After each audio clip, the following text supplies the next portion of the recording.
that character and integrity are paramount. Now, Proverbs 9:10 tells us, quote, "The fear of the Lord is the beginning of wisdom, and the knowledge of the holy is understanding."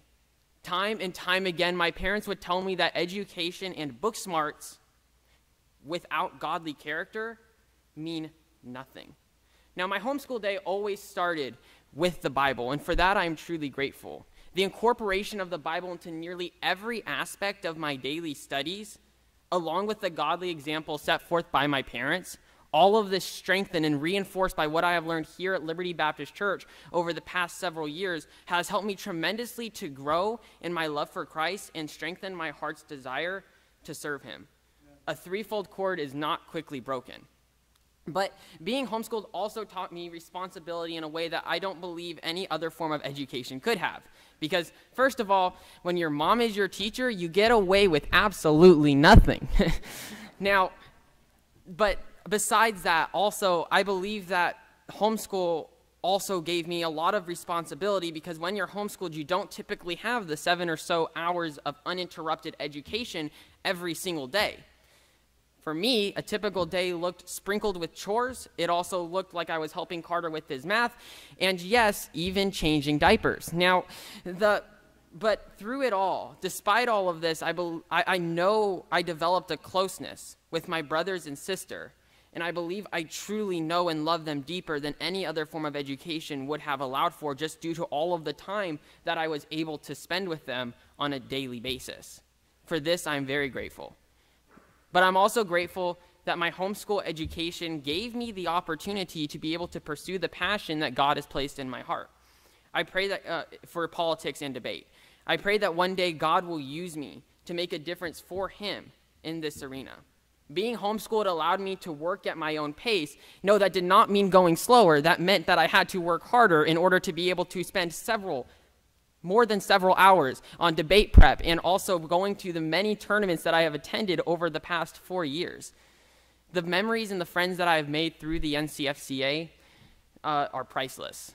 But lastly, but definitely not least, is I want to thank my parents with all of my heart for all that they have done. They have taught me with love. They showed me what love, sacrifice, unselfishness, and hard work look like because they live those things out on a daily basis.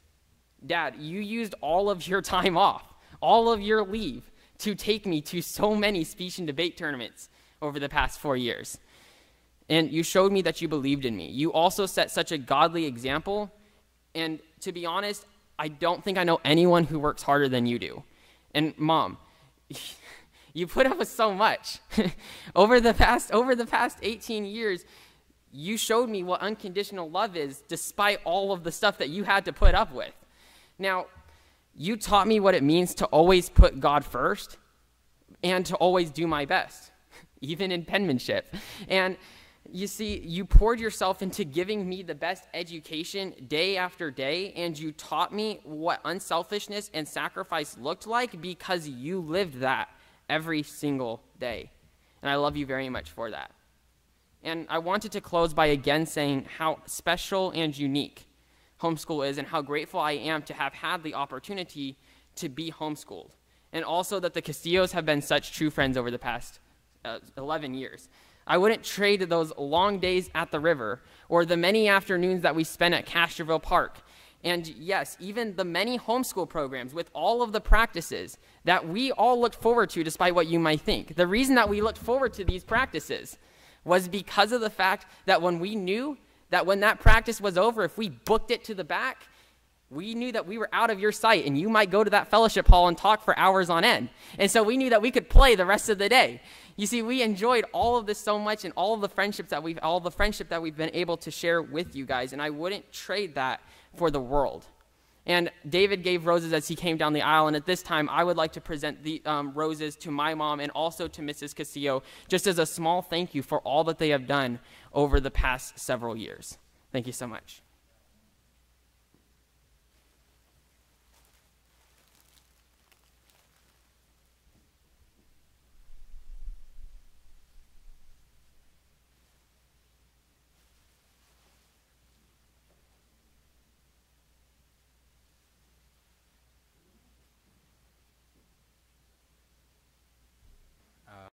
not only from locally and those who actually live in town and stuff like that, but also for the ones who have come from afar, and as far as Oklahoma, to come down here and to be able to see me and witness this special day.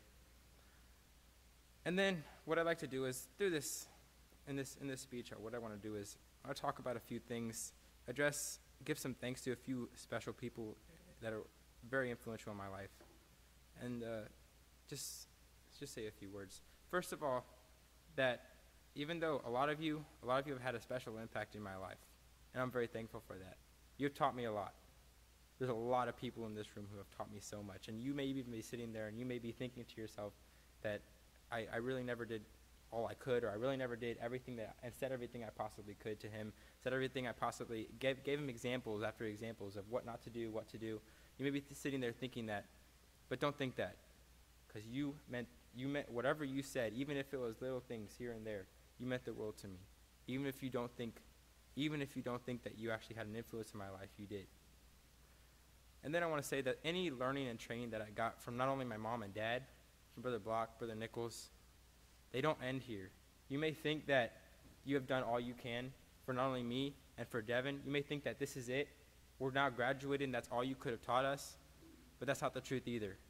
Because the things that you have taught us, the things you have ingrained into our lives and ingrained into our hearts and our minds, will live on forever. And we'll constantly be learning from those things until the day we die. It doesn't end here. It doesn't stop here. This isn't all you could have done. You don't have to think to yourself, that's it. Oh, I did my best, or I didn't do enough.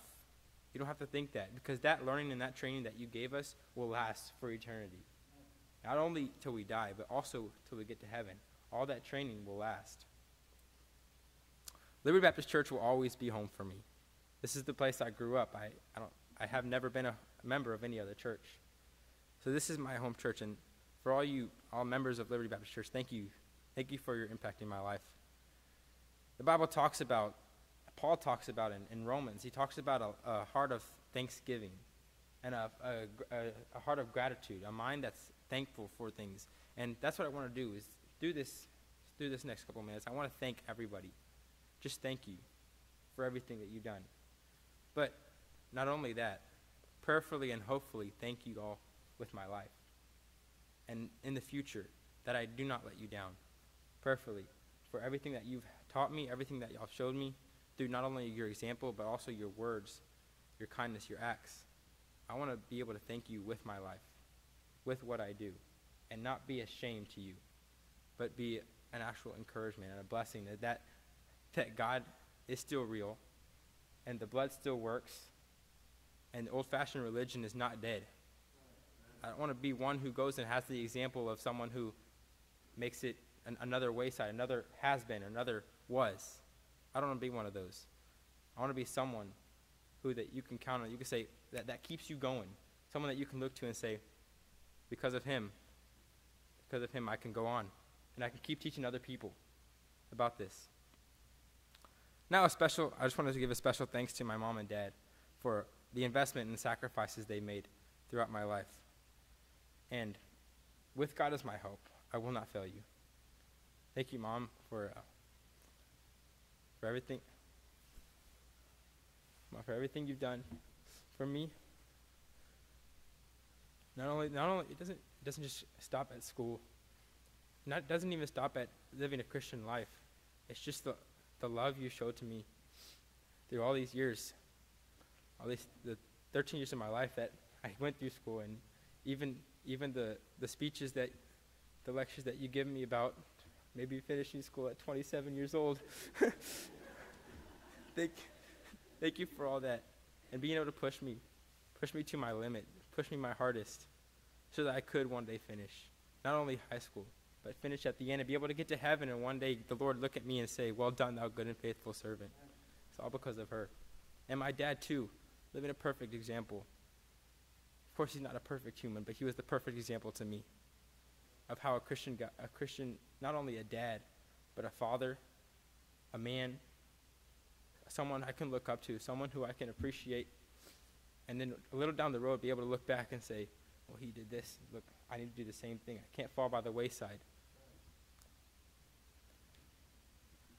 And then what I'd like to do is give a special thanks to Brother Block for all the years. Even not only as just a teen in your youth group, but also with you as like another dad, another father figure to me, someone who was willing to talk to me and give me points and talk to me about girls and all that kind of stuff. And also thankful for the big impact he had on my parents' lives. And we won't get into the fact that they were actually teenagers of Brother Block once, because then we'll get into a whole nother situation and topic. But you also, and if Brother Nichols wasn't able to make it tonight, but a special thanks to him, a very special thanks to him for the pastor he's been to me. I wasn't always the best church member, wasn't always the best one to be able to go, and wasn't always there to either encourage him or to tell him I loved him, and for everything that he's done, because I know pastors, they have a lot on their plate. They do a lot. Even though all of us church members, all we see is him behind the pulpit giving stuff, but you don't see what goes on behind the scenes. You don't see what goes on in his office. He's at the church 24. He was at the when he wasn't as sick as he is now. He was at the church 24/7 in the office, not only just studying his Bible, thinking about all of you, thinking about me, writing notes to people. I still have a note, thank you note from Brother Nichols. Now, I think I was in the 10th grade. He wrote a note to me, thank you note to me, for just for simply for doing the things that I did in church, basically leading, singing, playing the piano, whatever I did. He just sat down and was able to take the time for me to write me a note. To have a pastor who would do that for you is beyond me. I hope I grow up to be a man like him. And a special thanks to you and Brother Nichols for all of the years that you've invested in me, Devin, and even multiple people across this auditorium that they've had an influence in your life, and you know it. And I hope and pray that I don't fail any of you. Even if you may be sitting there and thinking that you didn't have an influence in my life, you did. And I hope I don't fail you. I hope I turn out right. Of course, I'm up here and I'm standing this here and I'm human. I'm a sinner. And by all means, I have the capability of going off the wrong path and going down the wrong road. But with you guys as examples to me of exactly how I should live my life, I hope I don't fail you.